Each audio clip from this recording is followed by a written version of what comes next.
अस्सलाम वालेकुम। आज हम बनाएंगे क्रीमी फ्रूट सैलड और इसको बनाने से पहले मैं आपको बता दूं कि कौन सी गलती आपने नहीं करनी। इसे बनाने के बाद आपने इसे फ्रिज में बिल्कुल नहीं रखना, वरना आपकी सारी एफर्ट वेस्ट हो जाएगी। क्योंकि फ्रिज में रखने से क्रीम बहुत ज़्यादा हार्ड हो जाती है और जो भी फ्रूट्स हमने डाले होते हैं वो उनके साथ जम जाती है। टेस्ट उसका वैसा ही रहता है, लेकिन हमारी डिश की जो लुक है वो ख़राब हो जाती है। चलिए अब हम रेसिपी बनाना शुरू करते हैं। इसके लिए हमें चाहिए पाइनएप्पल। इसका जूस हम सेपरेट कर लेंगे, वो हमें नहीं चाहिए, सिर्फ हमें पाइनएप्पल चाहिए। एक प्याली आप कोई सा भी पास्ता ले लें, इसको बॉईल कर लें नमक और थोड़ा सा ऑयल डालकर। ये मैंने एक मीडियम साइज़ का सेब क्यूब्स में काट लिया है। इसमें 2 चम्मच लेमन जूस के डालकर मिक्स कर लें और इसे कवर करके साइड पे रख दें। इससे सेब का कलर ख़राब नहीं होता। जब भी आपने सेब को ज़्यादा देर के लिए काट कर रखना हो तो इसी मेथड को फॉलो किया करें।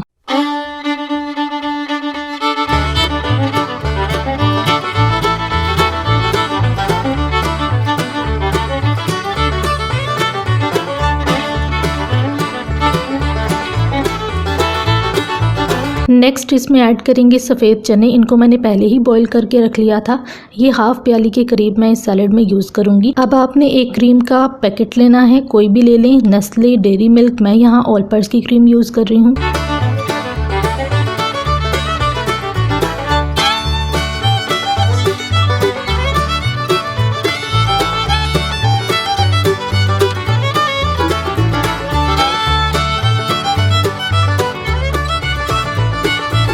उसके बाद इसमें 1 चम्मच शुगर ऐड करेंगे। आप अपने अकॉर्डिंग कम या ज़्यादा कर सकते हैं।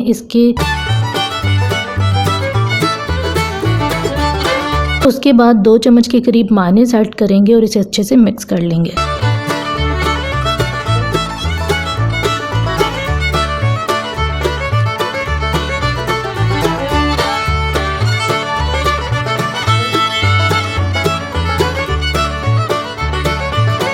अब जी सब चीज़ों को 1 बाय 1 इसमें मिक्स करेंगे और ये मज़ेदार सी क्रीमी फ्रूट सैलेड रेडी है। और दूसरी इम्पॉर्टेंट बात ये कि 2 दिन से ज़्यादा क्रीमी फ्रूट सैलेड को फ्रिज में ना रखें, क्योंकि इससे इसका टेस्ट ख़राब हो जाता है। क्रीम से बनी किसी भी चीज़ को फ्रिज में 2 दिन से ज़्यादा नहीं रखना चाहिए। इससे इसकी ग़िज़ाइयत भी ख़त्म हो जाती है और दूसरा ये हमारी सेहत को भी नुकसान पहुँचा सकती है।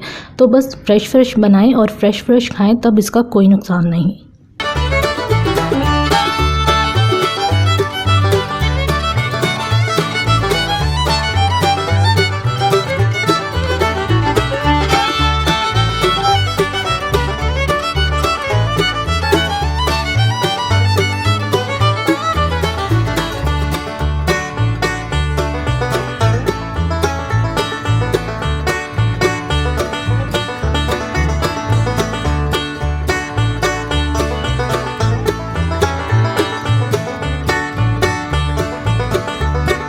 गार्निशिंग के लिए आप कोई भी ड्राई फ्रूट ऐड कर सकते हैं। इस वक्त मेरे पास किशमिश ही अवेलेबल थी और मैंने इसी को ऐड किया है। उम्मीद है आज की वीडियो आपको अच्छी लगी होगी। तो अगर आपको मेरी वीडियो अच्छी लगे तो उसे लाइक करें, मेरे चैनल को सब्सक्राइब करें और बेल आइकन को भी प्रेस करें, ताकि मेरे आने वाली तमाम वीडियोज़ के नोटिफिकेशंस आपको मिलते रहें।